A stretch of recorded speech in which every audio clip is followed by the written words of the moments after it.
పోగొట్టుకోవడం జరిగింది.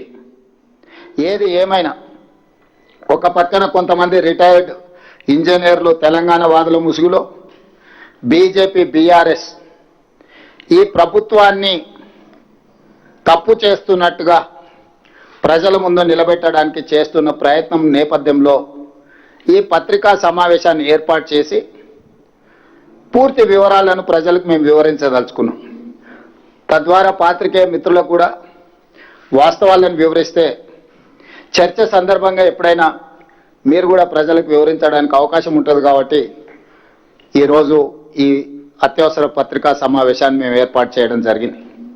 సరే, ప్రాణహిత చేవెళ్ల ప్రాజెక్టు ఊరు పేరు అంచనాలను మార్చడం వీటి గురించి చాలా సందర్భాలలో చెప్పినా ఇప్పుడు అంత లోతుగా నేను వెళ్ళదలుచుకోలేదు.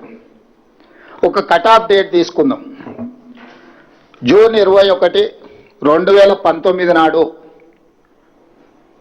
ఆనాటి ముఖ్యమంత్రి చంద్రశేఖరరావు గారు కాళేశ్వరం ప్రాజెక్టును ప్రారంభించుకున్నారు. ఈ కథనాన్ని జూన్ 21, 2019 ఆ తర్వాత జరిగిన పరిణామాలకే పరిమితమై ఈరోజు నేను మాట్లాడాలని నిర్ణయం తీసుకున్నా. ఆనాడు మేడిగడ్డ, అన్నారం, సుందిల్ల, కన్నెపల్లి దగ్గర లక్ష్మి, సరస్వతి, పార్వతి పంపోజులు వీటి ప్రారంభోత్సవం చేసిన తర్వాత 18/5/2020 నాడు మేడిగడ్డ బ్యారేజ్ నిర్మాణంలో లోపాలు ఉన్నాయి, తక్షణమే ఈ లోపాలను సరిదిద్దండి, దీనివల్ల బ్యారేజ్కే ప్రమాదం ఉన్నది అని ఎగ్జిక్యూటివ్ ఇంజనీర్ బివి రమణారెడ్డి గారు ఆనాడు ప్రభుత్వం ఉన్నప్పుడే లేఖ రాయడం జరిగింది. స్పష్టంగా BV Ramana Reddy, executive engineer, Kaleshwaram project, the project manager L and T and PAS joint venture Medigadda barrage మీద 18/5/2020 నాడు స్పష్టంగా in view of the forthcoming monsoons the agency messrs L and T and PAS joint venture is requested to attend to the damages accord to the CC blocks, wearing coat etcetera and to it that they are well ordered at earliest. స్పష్టంగా project ప్రారంభించిన 11 నెలల లోపలనే Medigadda barrage నిర్మాణంలో లోపాలు ఉన్నాయి, రాబోయే వర్షాకాలం కంటే ముందే మే నెలలో లెటర్ రాసిన జూన్ జూలైలో వర్షాలు ప్రారంభం అవుతున్నాయి, మీరు తక్షణమే ఇందులో ఉన్న లోపాలను సవరించడం ద్వారా రాబోయే వర్షాకాలంలో ఈ ఎత్తిపోతల పథకాన్ని మనం సరైన విధంగా వినియోగించుకోవచ్చని.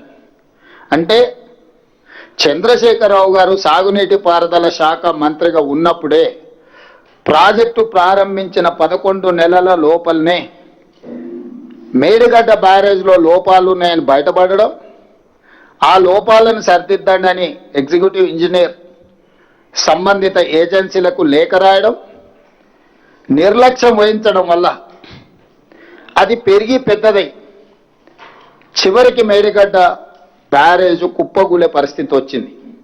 ఇది మొదటి సంఘటన. రెండవ సంఘటన జూలై 14, 2022 నాడు గోదావరిలో వరద జలాలు పోటెత్తుతే కన్నెపల్లి, అన్నారం పంపౌజులు సేఫ్టీ వాల్ మొత్తం విరిగిపోయి ఆ వరద జలాలు మొత్తం కన్నెపల్లి పంపౌజ్ ముంచేసి కన్నెపల్లి పంపౌజ్ కూడా పూర్తిగా దెబ్బతిన్నది.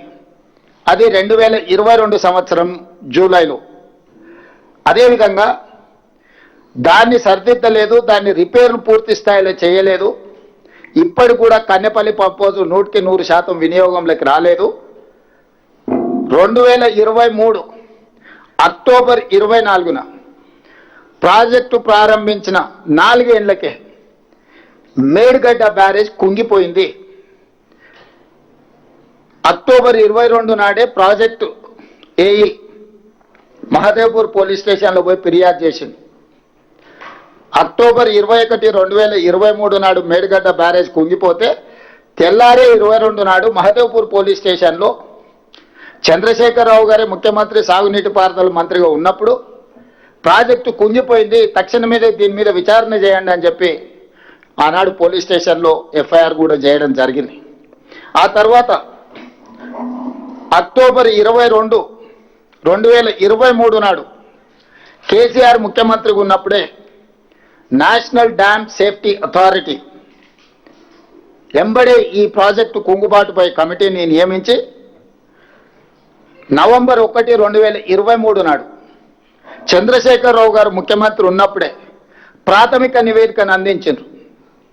మేడిగడ్డ బ్యారేజ్లో ఉన్న లోపాలను, ప్లానింగ్లో ఉన్న లోపాలను, డిజైన్లో ఉన్న లోపాలను, నాణ్యత నియంత్రణ, అదేవిధంగా నిర్వహణ అంటే planning, designing, construction, operation and maintenance అన్నిట్లలో ఉన్న లోపాలను ఎత్తి చూపుతూ ఈ కారణాల చేత మేడిగడ్డ డ్యామ్ కుంగిపోయింది, ఇందులో ఉన్న కారణాలు అని చెప్పి క్లియర్గా ఎన్డీఎస్ఏ రిపోర్ట్ ఇచ్చింది.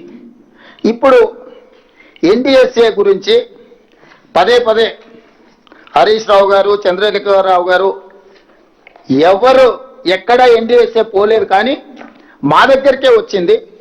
మా దగ్గరికి ఎందుకు వచ్చింది, మా మీదనే ఎందుకు నివేదిక ఇచ్చిందని ఒక వాదన తీసుకొస్తారు. ఇన్ని సంవత్సరాలలో ఎందుకు ఈ ఎన్డీఎస్ఏ ఎక్కడికి వెళ్ళలేదని నేను ఇక్కడ పాత్రికేయ మిత్రులతో కొంత సమాచారాన్ని పంచుకోదలుచుకున్నా.